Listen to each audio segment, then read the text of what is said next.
तो चलो स्टार्ट करते हैं आज का चैप्टर इलेक्ट्रिक करंट। तो सबसे पहली डेफिनेशन है इलेक्ट्रिक करंट की। सबसे पहले हम देखेंगे इलेक्ट्रिक करंट होता क्या है। ठीक है ना।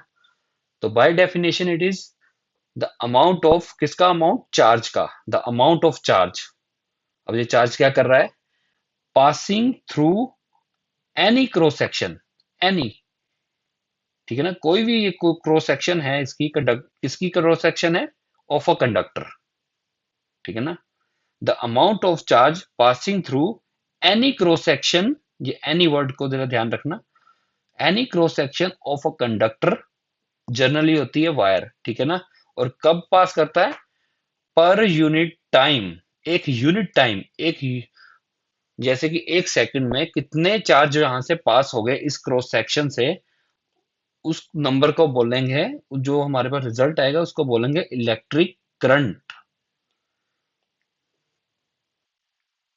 ठीक है।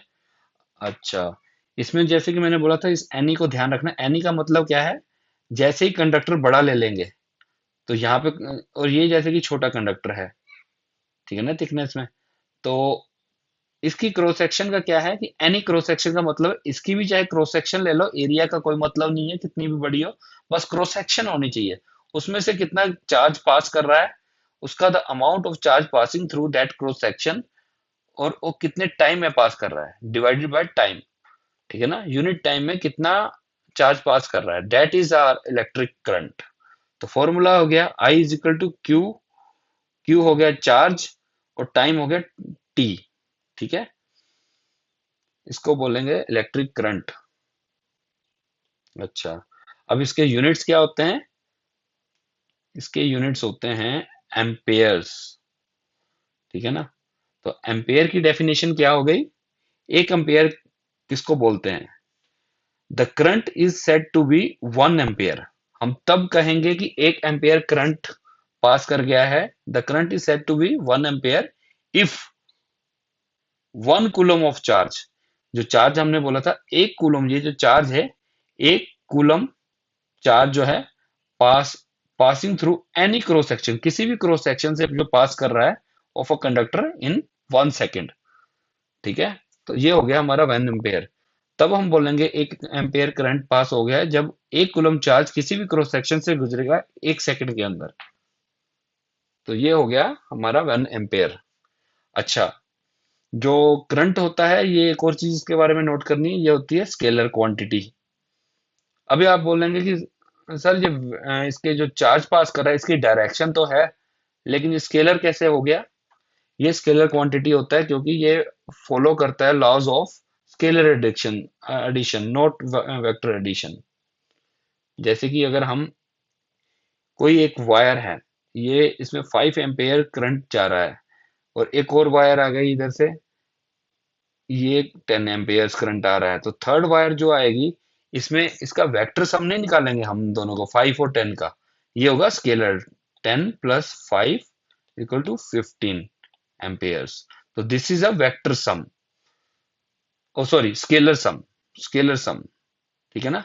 हमने कोई यहाँ पे इस जंक्शन के ऊपर कोई वेक्टर सम नहीं निकाला, वो स्केलर है, सिंपली ऐड कर दिया। ऐसे ही अगर ये 5 एम्पेयर आ रहा, तो इधर से 10 की जगह अगर 7 एम्पेयर ड्रॉ, यानी कि बाहर जा रहा होता करंट, तो ये वैल्यू आती 5 - 7 - 2 एम्पेयर। तो ये हो गई हमारी स्केलर एडिशन, तो इसलिए ये होगी स्केलर क्वांटिटी। अच्छा, थोड़ा सा और इसे डिटेल में देख लेते हैं करंट। अब जैसे कि मान लो एक क्रॉस सेक्शन है, यहाँ पे 5 सेकंड के अंदर 10 इलेक्ट्रॉन्स पास कर रहे हैं। ठीक है।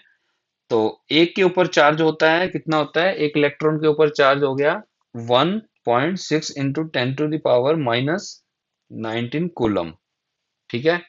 तो ये अगर एक इलेक्ट्रॉन पे इतना चार्ज है, तो टोटल कितना चार्ज पास हो गया, 10 × 1.6 × 10⁻⁻19 कूलम।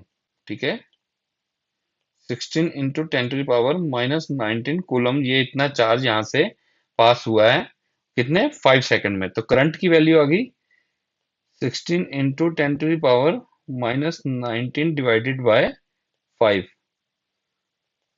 एम्पेयर्स। ठीक है, इज इक्वल टू 16 को डिवाइड करेंगे 5, तो ये हमारा आ जाएगा 3.2 इंटू 10⁻⁻19 एम्पेयर्स करंट यहाँ से पास कर रहा है।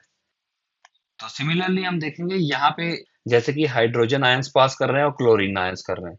मान लो हमने एक घड़ी लगाई और टाइम नोटिस किया कि 10 सेकंड के अंदर time is equal to 10 second, 10 hydrogen ions गए और 20 क्लोरीन आयंस चले गए। यहाँ से इस क्रॉस सेक्शन एरिया से, टोटल क्रॉस सेक्शन से इतना चला गया, तो टोटल क्या आएगा?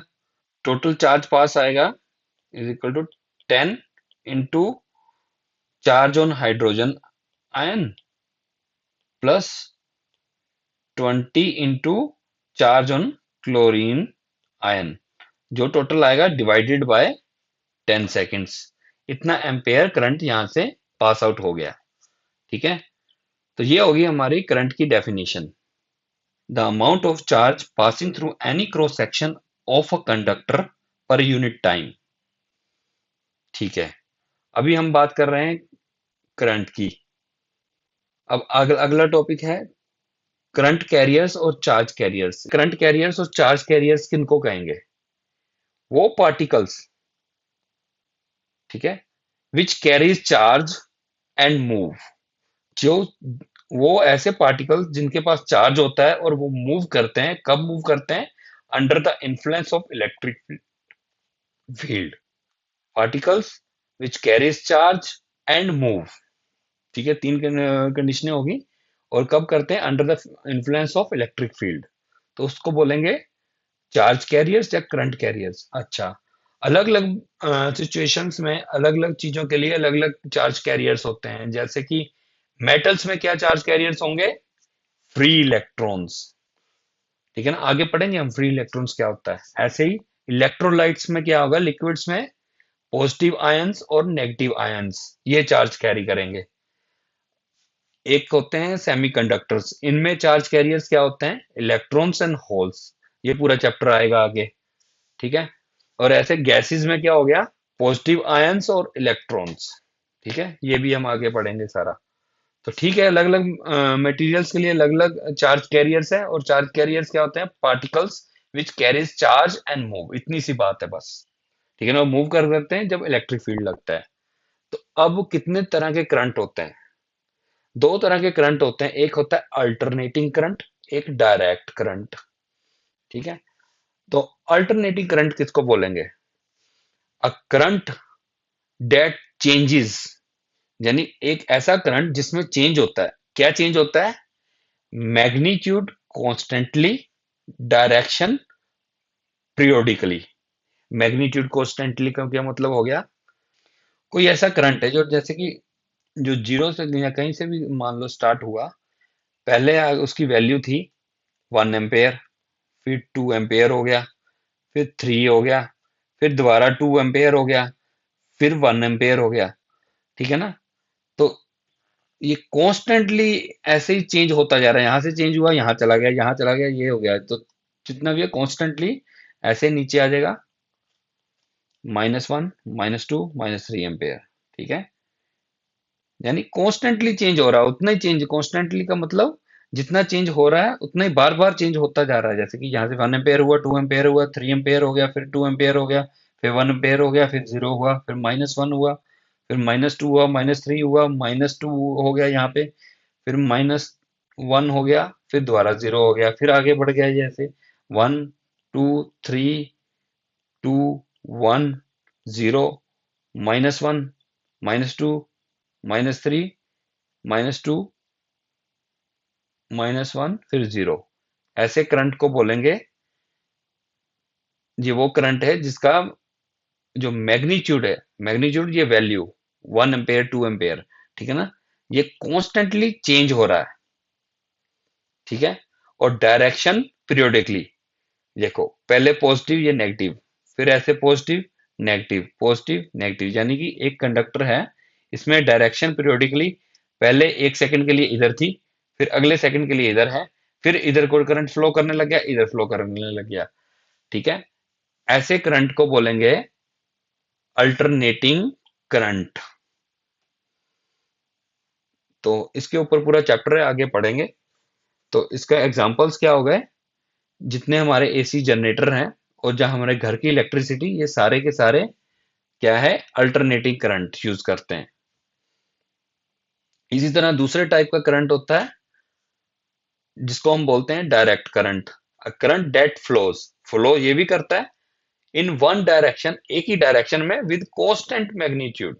यहाँ पे था कि मैग्नीट्यूड कॉन्स्टेंटली चेंज हो रहा था, तो लेकिन यहाँ पे मैग्नीट्यूड में चेंज था यहाँ पे, लेकिन यहाँ पे मैग्नीट्यूड सेम है। जैसे कि यही फिर टाइम का ग्राफ देखे, टाइम के हिसाब से करंट कैसे वेरी करता है, कुछ वेरी नहीं करता। एक बार जो शुरू में था 2 एम्पेयर कॉन्स्टेंटली एंड तक, जितना मर्जी 1 घंटा 2 घंटा लगातार 2 एम्पेयर का करंट चलता रहेगा, कितना भी टाइम देख लो।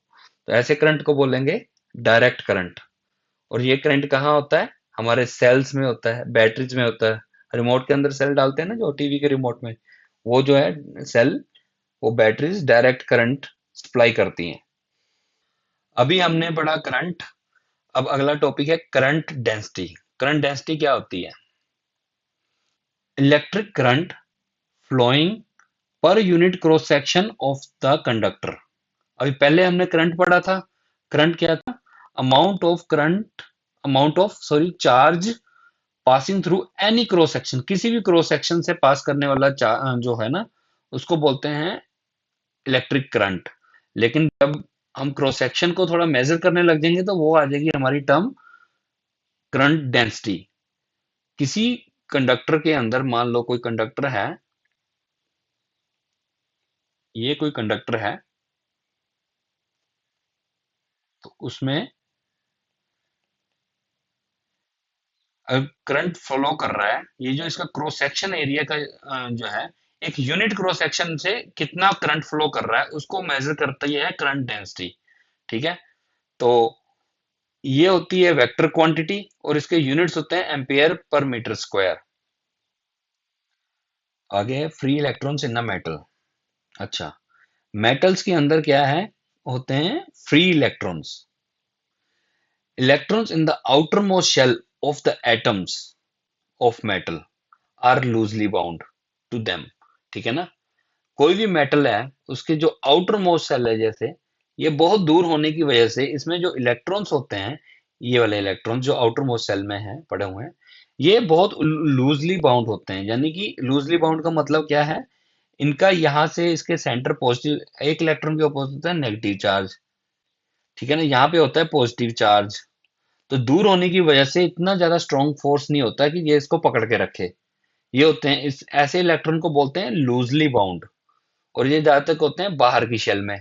ठीक है ना, तो electrons in the outer most shell of an atom of a metal are loosely bound to them. ठीक है, ये बात समझ आ गई। These loosely bound electrons already have enough energy, इनमें पहले से ही इतनी एनर्जी होती है कि ये इसको इस शेल से बाहर निकल जाएं। ठीक है ना, ये बाहर निकल के क्या करते हैं, एटम्स ट्रेवल फ्रीली और रैंडमली ट्रेवल करते हैं, कहाँ, मेटल के अंदर। तो इन इलेक्ट्रॉन्स को क्या बोलते हैं, free electrons in the metals. ठीक है, अब लूजली बाउंड होने के कारण ये मेटल, ये इलेक्ट्रॉन्स क्या करेंगे, ये आउटर मोस्ट शेल से निकल के बाहर आ जाएंगे, ये बाहर की स्पेस में आ गए, और यहाँ पे फिर इधर उधर घूमना, रैंडमली कहीं भी घूमना शुरू कर देंगे। ठीक है ना, और इन इलेक्ट्रॉन्स को बोलते हैं free electrons in the metal. ठीक है, ये एक डायग्राम में एक मेटल का पीस है, उसमें क्या है, ये फ्री इलेक्ट्रॉन्स ऐसे रैंडमली इधर उधर घूम रहे हैं। लेकिन एक बात ध्यान रखने वाली चीज है कि फ्री घूमते घूमते ये कभी भी कोई भी इलेक्ट्रॉन मेटल से बाहर नहीं आता है, वो हमेशा मेटल के अंदर ही रहेंगे, क्योंकि जैसे ही कोई इलेक्ट्रॉन बाहर निकलेगा उस पे है नेगेटिव चार्ज, और मेटल के ऊपर जो अपना मेटल जो है उसके पीस के आ जाएगा positive charge, net positive charge आ जाएगा उसके कारण, क्योंकि उसमें से एक इलेक्ट्रॉन बाहर निकलने की कोशिश की, वो बाहर आ गया। जैसे ही उन पे जो चार्जेस आएंगे तो वो एक दूसरे को खींच के वापस अंदर ले जाएगा। तो इसलिए ये कभी भी मेटल सरफेस को लीव नहीं करते हैं, लेकिन अंदर ही मेटल के अंदर घूमते रहते हैं फ्रीली। और ये फ्री इलेक्ट्रॉन्स के कारण ही मेटल्स जो है, जितने मेटल हैं वो इलेक्ट्रिसिटी कंडक्ट करते हैं। ठीक है ना, उनमें इलेक्ट्रिक करंट पास करता है, वो इलेक्ट्रिसिटी कंडक्ट करते हैं, क्यों? Because of these free electrons, जो कि फ्रीली और रैंडमली मूव कर रहे हैं मेटल के अंदर। ठीक है। अच्छा, अब अगर मेटल के अंदर इलेक्ट्रॉन्स मूव कर रहे हैं, इलेक्ट्रॉन्स की कोई वेलोसिटी भी होगी, ठीक है ना, तो वो किस वेलोसिटी से मूव कर रहे हैं उसके बारे में अब थोड़ा पढ़ लेते हैं। तो उस वेलोसिटी, जिस भी वेलोसिटी से कोई इलेक्ट्रॉन मूव कर रहा है, उसको बोलते हैं thermal velocity of a free electron. अच्छा, इसकी डेफिनेशन क्या होती है? A free electron in a metal. A free electron मतलब जो अपने एटम की आउटर मोस्ट सेल में था, बाहर निकल गया है और वेला ही घूम रहा है इधर उधर, ठीक है ना, उसको बोलते हैं फ्री इलेक्ट्रॉन। एक free electron in the metal travels randomly, randomly इधर उधर घूम रहा है। और ये क्यों घूमता है? थर्मल मोशंस की वजह से, एनर्जी के कारण, क्योंकि उसके पास पहले ही इतनी एनर्जी है कि वो आराम से घूम सकता है with very high speed known as thermal velocity. जिस स्पीड के साथ वो घूम रहा होता है उसको बोलते हैं thermal velocity of a free electron. एक इलेक्ट्रॉन इतनी हाई स्पीड से इधर घूम रहा है, ठीक है, दूसरा इधर घूम रहा है, तीसरा इधर घूम रहा है, चौथा इधर 10 टू द पावर 5 जो है मीटर पर सेकंड, इस वाली स्पीड से ये रैंडमली इधर उधर घूम रहे हैं। कोई इधर घूम रहा है, कोई इधर घूम रहा है, कोई इधर घूम रहा है, ठीक है ना। तो एक एक अकेले इलेक्ट्रॉन की हम स्पीड का क्या करेंगे? तो हम क्या करते हैं, हम इनकी निकालते हैं एवरेज। तो हम नाम दे दिए इस टर्म को average thermal velocity of free electron.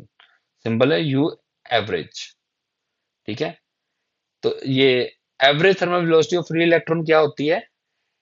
It's the sum of velocities of all free electron, ठीक है, जितने भी ये इलेक्ट्रॉन एक मेटल के अंदर है, इतने जो इलेक्ट्रॉन्स हैं, इन सब की वेलोसिटी का हम क्या करते हैं, एवरेज निकाल लेंगे।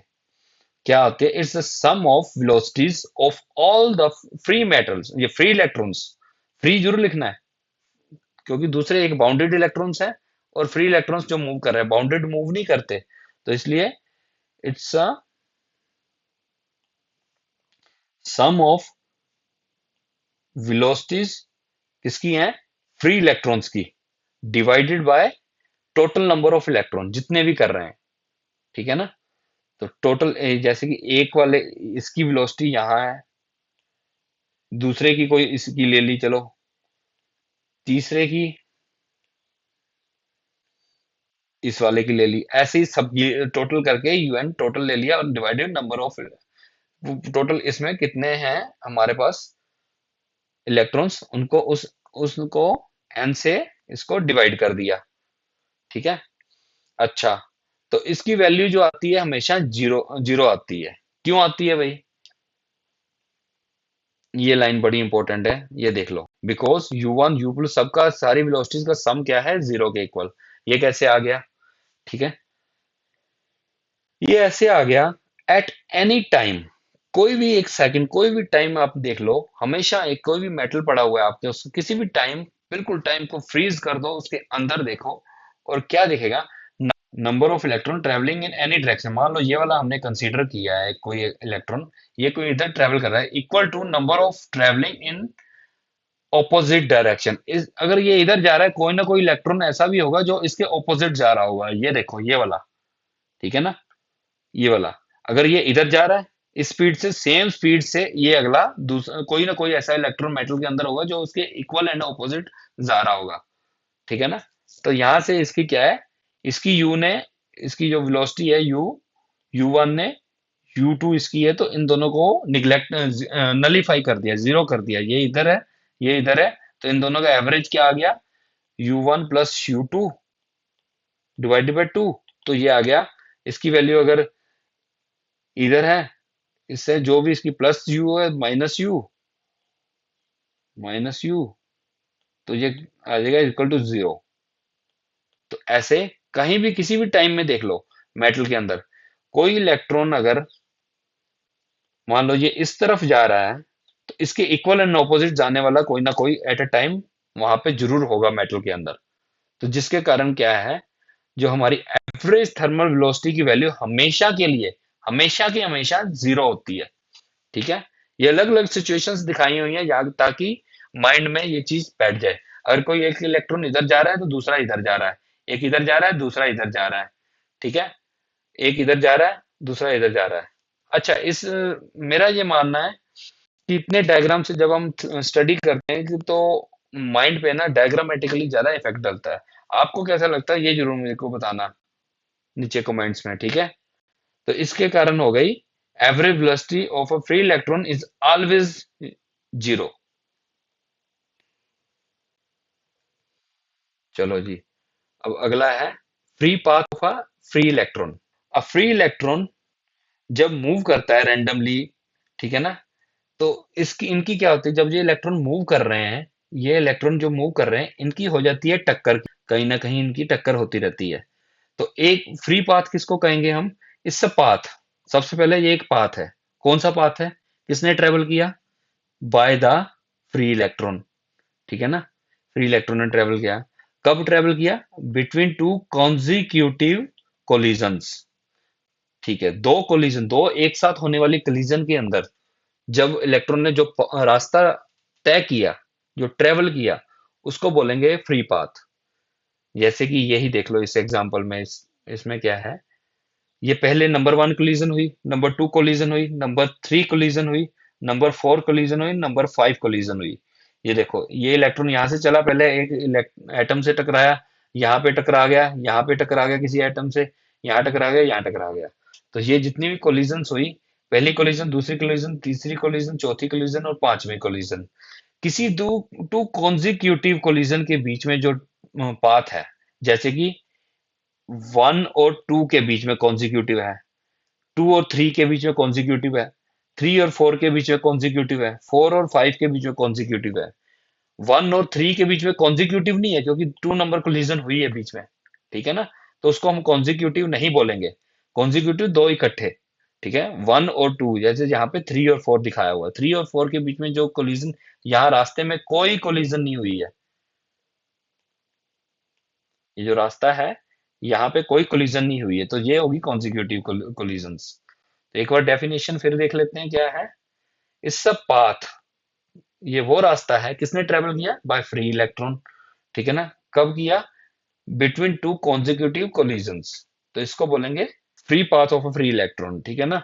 अब फिर हम आगे क्या है, relaxation time of a free electron, ठीक है ना।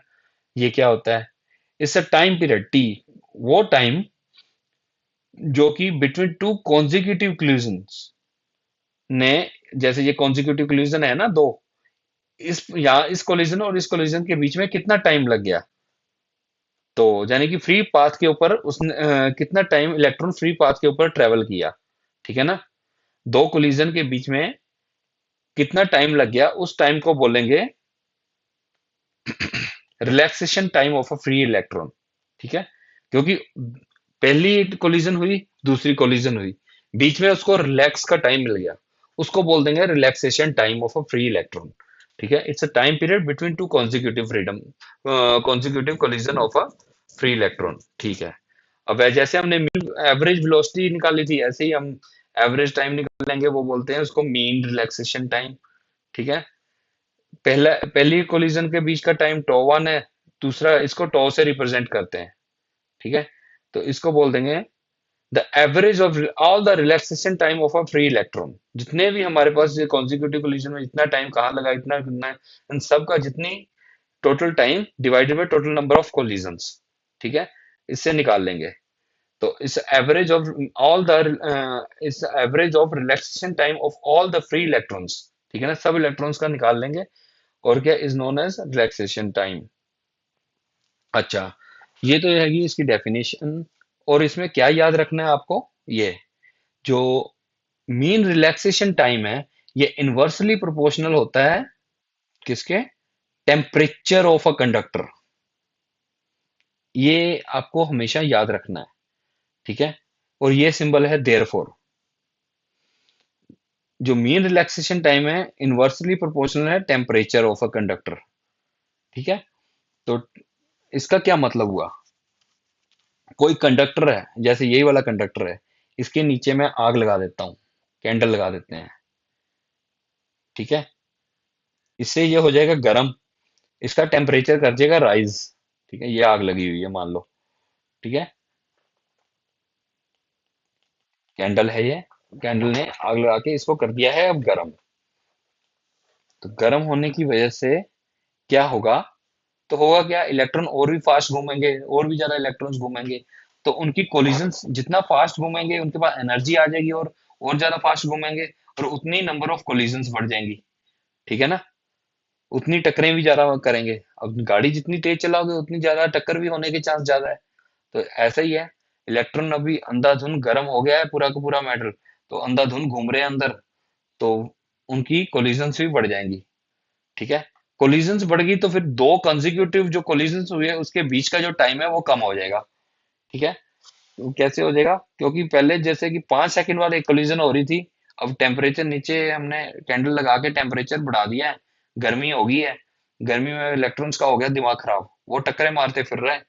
तो वो जो 5 मिनट में टक्कर मारता था, वो 5 सेकंड में, वो 2 सेकंड के अंदर ही टक्करें मारता फिरेगा इतनी गर्मी में। ठीक है, जैसे टेम्परेचर इंक्रीज करेगा तो उसका नंबर ऑफ कोलिजन्स बढ़ जाएंगी, उसके कारण रिलैक्सेशन टाइम डिक्रीज कर देगा, तो और इसका कारण मीन रिलैक्सेशन टाइम वो भी डिक्रीज कर देगा, क्योंकि ये इसी की तो एवरेज है रिलैक्सेशन टाइम की।